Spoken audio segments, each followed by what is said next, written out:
Bonjour, aujourd'hui j'espère que tu kiffes les histoires de culte, car on va suivre la voie de l'appel de Cthulhu. Auteur de Mr. Nobody ainsi que de The Outsider, Tanabe a gagné en notoriété dans nos contrées avec ses fameuses adaptations des œuvres de H.P. Lovecraft en manga. À juste titre, puisque ces versions se sont montrées puissantes et superbement mises en avant par le travail éditorial de Kiyun. Et parce que l'ensemble de ces adaptations n'a pas encore été publié chez nous, le lectorat s'impatiente toujours un peu de découvrir le nouveau Lovecraft par Tanabe. L'ouvrage qui nous procurera une dose d'effroi garnie d'une esthétique contemplative et glaçante. En l'absence aberrante de Junji Ito dans nos librairies, remercions l'éditeur français, bien qu'il s'agisse d'une horreur très différente, les ouvrages de Tanabe puisant dans les récits de Lovecraft sont aussi bienvenus qu'attendus. L'Appel de Cthulhu est la 4e adaptation à être proposée dans nos contrées.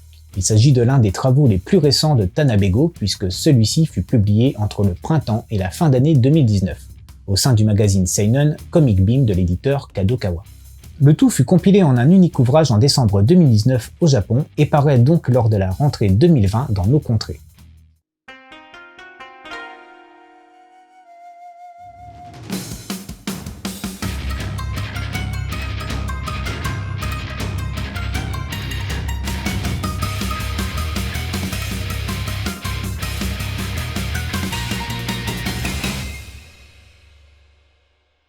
Jeune chercheur, Francis Thurston hérite des travaux de son grand-père, suite au soudain décès de celui-ci.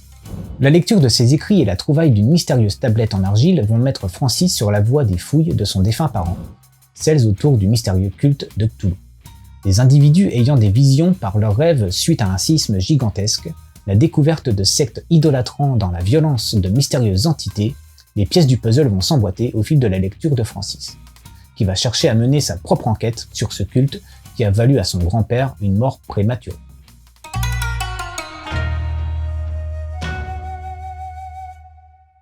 Les récits de Lovecraft par Tanabe ont pour point commun leur structure narrative, qui prend bien souvent la forme d'une enquête fantastique.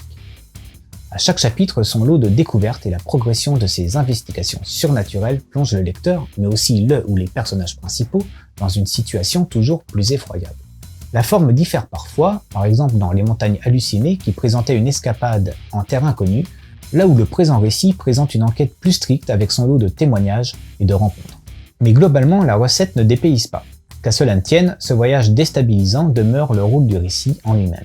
Celui de son fond, mais aussi celui de Tanabe dans sa narration et dans la composition de ses pages. La recette de l'appel de Cthulhu permet alors de capter notre attention dès les premières pages, car la découverte du protagoniste qu'est Francis Thurston des travaux de son grand-père nous amène logiquement à nous questionner sur les quelques premiers éléments de l'affaire. Quelle finalité pour les rêves étranges expérimentés par le sculpteur Wilcox? Quel sens ont les étranges paroles proférées? Beaucoup de pièces pour un puzzle qui s'assemble au fil des pages et des chapitres. Une gigantesque énigme qui tient ses promesses dans l'horreur annoncée. Car le lecteur s'en doute, une menace aussi mystique que dangereuse se terre derrière ces découvertes. La progression de l'intrigue renforce sans cesse cette atmosphère inquiétante jusqu'aux 2 chapitres finaux qui marquent un point culminant délicieux à chaque case. La menace si abstraite se dévoile et terrifie par sa nature cosmique. Là où le genre de l'horreur fait parfois le choix des non-dits, l'œuvre créée par Lovecraft fait une proposition inverse, tout en poussant l'effroi au-delà des limites de l'imagination pour cristalliser une mythologie qui nous dépasse complètement à travers quelques événements solidement narrés.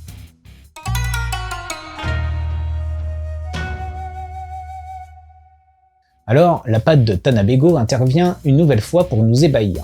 L'inquiétude se montre dès les premières pages, ce grâce au rationnel de l'auteur dans la présentation graphique de ses personnages. Que ce soit Francis, son défunt grand-père ou le troublé Wilcox, chacun présente un aspect solennel qui renforce le climat inquiétant de toute l'intrigue dépeinte. L'art du mangaka atteint une nouvelle fois son apothéose sur les 2 derniers chapitres, tant de pages où le dessinateur s'approprie l'univers de Lovecraft et le dépeint à sa manière. On se délecte alors d'une ambiance similaire à celle des Montagnes Hallucinées et ses décors aussi glaciales que majestueux, et une créature qui l'est tout autant dans la grande scène finale qui ne laisse pas le temps de respirer. C'est visuellement percutant et esthétiquement délicieux par la finesse et le détail du trait. À l'instar des précédentes adaptations de Tanabe, l'appel de Cthulhu se lit comme il se contente. L'appel de Cthulhu est donc une belle expérience glaçante certes, mais fascinante. Davantage dans la lignée des Montagnes Hallucinées, ce grâce à la présence des anciens, Le titre séduit aussi bien par son ambiance que son enquête déstabilisante, son final ahurissant et une esthétique toujours aussi marquée et épatante. Le nouveau Lovecraft par Tanabe est encore une réussite, aussi on apprécie chaque rendez-vous proposé par Ki-un avec les adaptations du mangaka. Côté édition, il n'y a pas grand chose à redire par rapport aux ouvrages précédents. Le choix de donner au titre une allure solennelle, par sa couverture garnie de reliefs et pour un format grand, est toujours aussi pertinent à l'égard du récit et de l'art de Go Tanabe. Le papier épais reste très agréable pour parcourir le titre, tandis que la traduction de Sylvain Cholet aboutit à un texte solide et fidèle à l'ambiance de l'œuvre.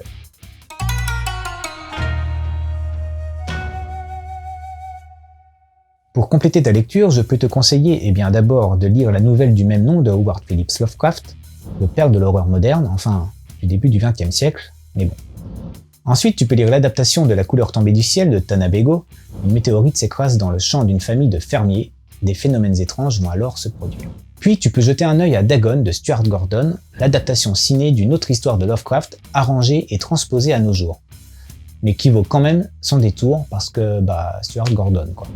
Voilà, c'était Joyson, j'espère que cette petite chronique t'aura donné envie de lire L'appel de Cthulhu. Je te laisse et continue de suivre la voie du manga.